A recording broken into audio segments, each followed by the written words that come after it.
Okay hello दोस्तों, कैसे हो? बढ़िया होंगे। आज का ना वीडियो लेकर तो भाई आज हम लोग बात करने वाले हैं कोडी रोड्स के हील टर्न के बारे में। रॉ का रिव्यू करेंगे। कल मंडे नाइट रॉ के एपिसोड में क्या क्या चीज़ें हो सकती हैं। रिया रिप्ली और जे ऊसो के हीट लव के बारे में हम लोग बात करने वाले हैं। टोनी खान भी एक सुपरस्टार के ऊपर इंटरेस्टेड नहीं है भाई। और बिना ट्राइबल चीफ रोमन रिंग्स की हमारी कोई वीडियो खत्म हो सकती है क्या भाई आप लोगों की? तो चलो स्टार्ट करते हैं। आपको कुछ नहीं करना है, वीडियो को देखना बिल्कुल लास्ट तक। तो चलो स्टार्ट करते हैं। तो भाई सबसे पहले स्टार्ट करते हैं हम लोग एक बहुत बड़े कंपैरिजन से जो एरिक बिशॉफ ने किया है एमजेएफ और डोमिनिक मिस्ट्रियो के बीच में। और भाई और ये बिल्कुल लेजिट कंपैरिजन है। एरिक बिशॉफ ने बोला भाई कि डोमिनिक मिस्टीरियो एईडब्ल्यू जैसे, मतलब जो एमजेएफ हैं उसी के जैसे काम करते हैं। मतलब एमजेएफ की जो पर्सनालिटी है एईडब्ल्यू के अंदर, वो डब्ल्यूडब्ल्यू के अंदर डोमिनिक मिस्ट्रियो के, जिस तरीके से डोमिनिक ने इवॉल्व किया एमजेएफ के, मतलब जिस तरीके से एमजेएफ ने इवॉल्व किया वैसे ही डोमिनिक मिस्ट्रियो, मतलब इस तरीके से उनका कहना था कि भाई जो एमजेएफ जिस तरीके से एडब्ल्यू के अंदर काम कर रहे हैं वैसे डोमिनिक काम कर रहे हैं। और जब उन्होंने 2022 के अंदर डोमिनिक को देखा था उनके हील टर्न के पहले, तो उनको उम्मीद नहीं थी कि डोमिनिक ऐसे काम कर सकते हैं भाई। इस तरीके से एरिक बिशॉफ ने कंपैरिजन किया और बिल्कुल लेजिट कंपैरिजन है भाई। एडब्ल्यू के अंदर अगर मैं कुछ बोलूँ कि भाई टॉप सक्सेसफुल सुपरस्टार, तो जेड कारगिल तो डब्ल्यूडब्ल्यू के अंदर आ गई। अब एक ही अगर नाम मेरे को दिखता है जो हील के मामले में बहुत तगड़ा है, तो जॉन मॉक्सली और दूसरे नंबर पे एमजेएफ। जॉन मॉक्सली तो आपको बताइए भाई उनकी लीग बिल्कुल अलग है। तो एमजेएफ को कंसीडर किया है डोमिनिक मिस्ट्रियो से। और डोमिनिक मिस्ट्रियो को भी अगर हम लोग देखें तो वैसी हीट वो करते हैं जैसे एमजेएफ को मिलती है। तो भाई उस तरीके से देखा जाए तो लेजिट कंपैरिजन है एरिक बिशॉफ का। भाई मेरे को बहुत इंटरेस्टिंग लगा कि भाई एमजेएफ को डोमिनिक से लिंक करके, और भाई एमजेएफ और डोमिनिक के डुओ के बारे में बात करी कि भाई सबसे ज़्यादा हीटेड डुओ बन जाएगी एमजेएफ और डोमिनिक की। तो भाई आपका क्या थॉट है बताना आप लोग। तो भाई टोनी खान रिडल में इंटरेस्टेड ही नहीं है मैट रिडल के अंदर। टोनी खान से पूछा गया भाई मैट रिडल के बारे में क्या सोच है, तो टोनी खान ने साफ साफ बोला भाई कि मेरे को मैट रिडल में इंटरेस्ट ही नहीं है। तो भाई रिडल से इतना डर गए टोनी खान। और आपको पता है भाई टोनी खान के साथ सीएम पंग वाला कांड भी हो गया, तो वो सेफ्टी को थोड़ा ज़्यादा प्रायोरिटी में रखते हैं। तो रिडल का आपको कांड पता ही है भाई कि वो ड्रग्स लेके फिर क्या क्या कांड करते हैं रिडल। उसके बारे में प्रीवियस वीडियोज़ के अंदर बात कर चुका हूँ, ज़्यादा बात करेंगे नहीं भाई क्योंकि फिर टर्म्स एंड कंडीशन यूट्यूब की आड़े आ जाएंगी। तो समझ जाओ भाई कैसे कांड करते हैं हमारे रिडल साहब। एयरपोर्ट के अंदर भी किया है उन्होंने। तो भाई जो टोनी खान है वो अपनी कंपनी को थोड़ा ज़्यादा सेफ रखना चाहते हैं, इस चक्कर में रिडल नहीं आने वाले। डब्ल्यूडब्ल्यू के अंदर चांस है रिडल के आने का। बाकी ऑल इट रेसलिंग के अगर आप चाहोगे रिडल दिख जाए तो वहाँ मुश्किल है क्योंकि टोनी खान इंटरेस्टेड नहीं है। रिकी के बारे में लेकिन लोग इंटरेस्टेड है भाई। आप रिकी के बारे में भाई इतनी बात मैं सोचा नहीं था होगी जितनी हो रही है भाई। डब्ल्यूडब्ल्यू ने पोस्ट करके थैंक यू रिकी का हैशटैग भी लगाया है। उसके बाद भाई यहाँ आप देख सकते हो मैच वैच खत्म होने के बाद बैक स्टेज में रिकी पूछ रहे हैं भाई केविन ओवन से, भाई तुमने स्टनर लगा दिया। केविन ओवन बोल रहे हैं कि रैंडी ऑर्टन था ना यार, इसको मैं देख के पागल हो गया इसलिए उन्होंने लगा दिया। उसके बाद वो मस्त तरीके से वैनिटी वैन में बोल रहे हैं, रैंडी ऑर्टन की प्राइवेट वैनिटी वैन के अंदर रिकी को जाने का मौका मिल रहा है जहाँ पे आरवीडी केविन ओवंस ये सब होने वाले हैं भाई। तो मस्त तरीके से बैक स्टेज सेगमेंट है। मैं बोल ही रहा था ना भाई कि डब्ल्यूडब्ल्यू को अगर और एंगेजमेंट मिल गई तो रिकी को कॉन्ट्रैक्ट भी मिल सकता है। क्या पता भाई रिकी भी हमको देखने को मिल जाए, टांगा लोवा और रिकी का मैच भी दिख जाए रसमिया 41 में। अब जरा सर्वाइवल सीरीज के बारे में बात कर लेते हैं। तो आप ये टिकट सेल्स देख सकते हो सर्वाइवल सीरीज की भाई। करंट कैपेसिटी 17,000 से ऊपर है और 15,000 से ज़्यादा टिकट्स बेच भी चुकी है डब्ल्यूडब्ल्यू। लगभग 2,000 के आसपास उनकी टिकट सेल्स बची हुई है। तो 17,000 क्राउड रहेगा सर्वाइवल सीरीज में और अच्छा रहने वाला है भाई। वैंकूवर का जो क्राउड है, मतलब कनाडा का क्राउड यूएसए के कंपैरिजन में तो अच्छा ही रहता है। और आप इस स्टेडियम का देख सकते हो साइज़ किस तरीके का हो सकता है। मेरे को तो नॉर्मल लग रहा है। 2 रिंग ऑब्वियसली रहेंगी, आपको दिख रहा होगा यहाँ पे। थोड़ा सा मैं आपको जूम करके भी यहाँ से दिखा सकता हूँ। ये देखो 2 रिंग यहाँ पर हमको दिख रही हैं और यहाँ से रैम दिख रहा है। मतलब एक रैम जहाँ से आना इस साइड आपको दिख रहा है ना भाई, जो रिंग के बिल्कुल सामने रैम दिख रहा है आपको, वहाँ से सुपरस्टार्स आएंगे। लेकिन वो आएंगे कैसे, सवाल उसके ऊपर बड़ा है क्योंकि मेरे को नॉर्मल कुछ ऐसा खास दिख नहीं रहा है कि ऐसा होने वाला है। मैं चाह रहा हूँ थोड़ी सी क्रिएटिविटी दिखाए भाई। डब्ल्यूडब्ल्यू सर्वाइवल सीरीज का शो है तो वो जो टर्नल वाला है ना वो चाह रहा हूँ मैं, टर्नल के बीच में से सुपरस्टार निकल के आ रहे हैं कुछ उस साइड का। ऐसे एडब्ल्यू के अंदर होता है डायनामाइट वाले में कि भाई वो टनल के बीच में से निकल के आते हैं, तो उस टनल एक थोड़ी लंबी टनल के बीच में से निकल के आ रहे हैं कुछ उस टाइप का करे तो भाई ज़्यादा अच्छा है डब्ल्यूडब्ल्यू। बाकी देखो क्या होता है। बाकी स्टेडियम इस तरीके का होने वाला है सर्वाइवल सीरीज का। कल मंडे नाइट रॉ में फाइनली हमको जजमेंट डे की तरफ से टाइटल डिफेंस देखने को मिलेगा। डेमियन प्रीस्ट और जेडी मैकडोना न्यू डे के अगेंस्ट टाइटल डिफेंड करने वाले हैं लगभग 2 महीने के बाद। तो चलो भाई ये हमको मिल जाएगा। उसके बाद बिग ब्रोनसन रीड और ब्रोन स्ट्रोमन ये कल रिंग तोड़ सकते हैं भाई क्योंकि शो का शायद ये मेन इवेंट डब्ल्यूडब्ल्यू डाल दो भाई। मैं चाह रहा हूँ रिंग तोड़ दें भाई, मज़ा आ जाएगा।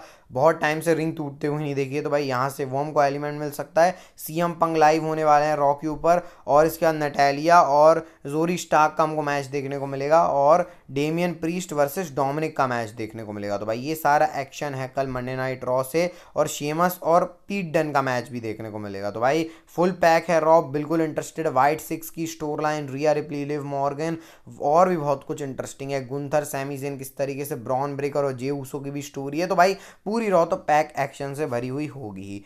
प्यार तो यहाँ पर भी हो रहा है भाई, आप ये देख सकते हो। रिया रिप्ली ने अपने इंस्टाग्राम के अकाउंट में क्या डाला है भाई, जे ऊसो सो रहे हैं, रिया रिप्ली फोटो खींच रही हैं, और ऊपर कैप्शन में उन्होंने लिखा हुआ है wondering if he dreaming of me, मतलब जे ऊसो रिया रिप्ली का ही सपना देख रहे हैं। तो भाई यहाँ से मस्त इनका चल रहा है, मतलब इनका जो रोमांटिक स्टोर लाइन है वो स्टार्ट हो गई है। और मेरे को लग रहा है जब तक जे ऊसो ब्लड लाइन की स्टोरी में अभी 1-2 महीने टाइम है, उससे पहले ये रोमांटिक स्टोर लाइन भी हमको देखने को मिल सकती है। और इंस्टाग्राम के ऊपर भी भाई रिया रिप्ली जीट कर रही हैं, जे ऊसो पीछे से खुश हो रहे हैं। तो भाई बिल्कुल प्रॉपर चल रहा है इनके बीच में, और इंटरेस्टेड भी हूँ भाई मैं, लेकिन फादर इंटरेस्टेड नहीं है जे ऊसो के रिकीशी, तो वो भी एक बात है। लेकिन ठीक है भाई, 1-2 महीने ये चल रहा है तो उसमें भी कोई दिक्कत है नहीं। भाई स्मैकडाउन से हमको एक स्पॉट भी देखने को मिलता है कि जब एक फैन टामा टोंगा को उठा रहा होता है, टामा टोंगा उठ नहीं पाते हैं, तो भाई वो उनको उठाता है टामा टोंगा को। तो भाई ये बहुत इंटरेस्टिंग था कि भाई टामा टोंगा उठ नहीं रहे थे तो एक फैन ने उनको उठाया। तो ये करके ऐसे डब्ल्यूडब्ल्यू कुछ स्पॉट्स आते रहते हैं डब्ल्यूडब्ल्यू में, ज़्यादा कुछ वैसे था नहीं। एक और बात कर लेते हैं भाई हम लोग, लॉन्गेस्ट डब्ल्यूडब्ल्यू चैंपियन, मतलब लॉन्गेस्ट जिसका टाइटल रेन रहा है, सबको रोमन रिंग्स का लगता है, लेकिन रोमन रिंग्स नहीं भाई, इनका नाम है ब्रूनो सैमार्टिनो। ब्रूनो सैमार्टिनो का लॉन्गेस्ट टाइटल रेन रहा है 2803 डेज का WWF चैंपियन, 689 टाइटल डिफेंस इन्होंने किए हैं। तो भाई ये है लॉन्गेस्ट रेनिंग चैंपियन। अब आप बताना भाई इस टाइटल रेन को कौन तोड़ सकता है। रोमन रिंग्स शायद टॉप 3 में आ चुके हैं, पता नहीं, याद नहीं आ रहा, मैं आपको कंफर्म करके बताऊंगा। लेकिन रोमन रिंग्स टॉप 4 के अंदर तो ऑब्वियसली हैं, लेकिन इस रिकॉर्ड को 2000 दिन भी रोमन रिंग्स क्रॉस नहीं कर पाए भाई। मेरे को नहीं लग रहा कि अब कोई कर भी पाएगा, यही रहने वाले हैं भाई लॉन्गेस्ट चैंपियन डब्ल्यूडब्ल्यू के अंदर। बाकी आपके दिमाग में कुछ आ रहा है कमेंट करके जरूर बताना। ब्रॉन ब्रेकर, गुंथर में आप बैट लगा सकते हो। भाई रोमन रिंग्स की एंट्रेंस के बारे में बात करते हैं। जैसे रैंडी ऑर्टन की एंट्रेंस जो हुई थी बैश इन बर्लिन में 8K से, वैसी रोमन रिंग्स की भी हुई थी भाई स्मैकडाउन में। मैंने इसको वैसे गौर नहीं किया तो अच्छे से, लेकिन आप यहाँ पर देख सकते हो भाई किस तरीके से रोमन रिंग्स आ रहे हैं। और साथ में उन्होंने फोटो भी खिंचाई है फैन के साथ। इसको कैंसर हुआ है भाई, तो अब आपको पता है हेल्थ कितनी इंपॉर्टेंट होती है, तो उसको खुशी देने के लिए डब्ल्यूडब्ल्यू करते हैं सब काम। तो रोमन रिंग्स इन सब कामों में भी लगे रहते हैं। स्मैकडाउन से पहले की फोटो है, तो भाई यहाँ से रोमन रिंग्स दिल भी जीत लेते हैं भाई। अच्छा लग रहा है देख के रोमन रिंग्स को, बस भाई टेलीविजन में आते रहे रोमन रिंग्स, यही हमारे लिए बहुत है। अब बात करते हैं आज की नेक्स्ट मैच स्टोरी के बारे में, जो कि कोडी रोड्स के हील टर्न से जुड़ी हुई है। क्योंकि मैंने आपको थोड़ा बताया था कि कोडी रोड्स किस तरीके से बिहेव कर रहे थे रोमन रिंग्स के सामने भाई, जैसे कि कोडी रोड्स का जो कैरेक्टर है थोड़ा सा चेंज हो चुका है। तो क्या कोडी रोड्स का हील टर्न होने वाला है आगे जाके, अब इसके ऊपर थोड़ा सा फोकस करते हैं भाई। क्योंकि कोडी रोड्स एक बहुत ही इंपॉर्टेंट बेफेस सुपरस्टार है डब्ल्यूडब्ल्यू के, और लोग भी कोडी रोड्स का एक गिमिक पसंद नहीं कर रहे हैं। रेसलमेनिया से पहले सबको पसंद आ रहा था, लेकिन रेसलमेनिया के बाद लोगों ने इसके रिगार्डिंग अपना ओपिनियन चेंज कर लिया है। तो क्या कोडी रोड्स का हील टर्न होने वाला है?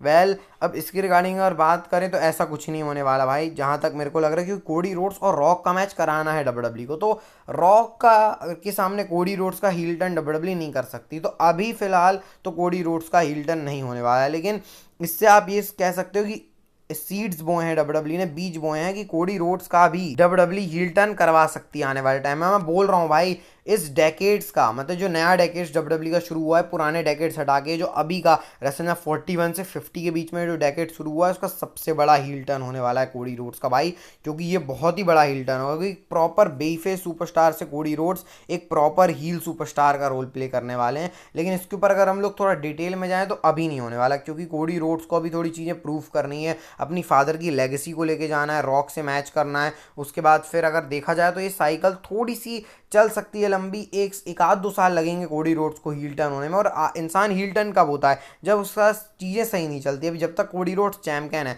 तब तक तो नहीं, जब कोडी के पास से चैंपियनशिप जाएगी, फिर लगातार मैचेस हारेंगे कोडी रोड्स, तब जाके वो हील टर्न होगा कि भाई मैं कुछ कर ही नहीं पा रहा हूँ, लोगों के लिए सोच रहा हूँ, कुछ हो नहीं रहा है। तो उस केस में लोग हील टर्न करते हैं। फेस टर्न कब होते हैं? जब उनको कोई बिट्रेयल करता है। हील टर्न जब फैंस उनके ऊपर गिव अप कर देते हैं, जैसे सेथ रॉलिंस के साथ हुआ था सर्वाइवल सीरीज में, कि फैंस गिव अप कर दिए थे सेथ रॉलिंस को को। तो ऐसे ही कोडी रोड्स के साथ भी हो सकता है कि फैंस गिव अप करें। तो रोमन रेंस के साथ कोडी रोड्स आए, डब्ल्यूडब्ल्यू ने ईस्टर एग्स या फिर आप कह सकते हो सीड्स बोए हैं फ्यूचर के लिए कि कोडी रोड्स का हील टर्न भी हो सकता है। बाकी आप बताना भाई आपको ये वीडियो कैसी लगी, अच्छी लगी तो भाई लाइक सब्सक्राइब कर देना भाई, मोटिवेशन मिल जाता है भाई, कर दिया करो लाइक, बस करना है आपको और सब्सक्राइब करना है और शेयर भी करना है भाई जो डब्ल्यूडब्ल्यू के फैंस हैं उनके साथ, ताकि उनको भी सारी बातें पता चल पाएँ और वो भी कनेक्ट हो पाएँ भाई इन सारी चीज़ों से। बस मिलते हैं आपको कल रॉ के रिव्यू के साथ। हेल्थ के साथ health is well, bye bye, take care.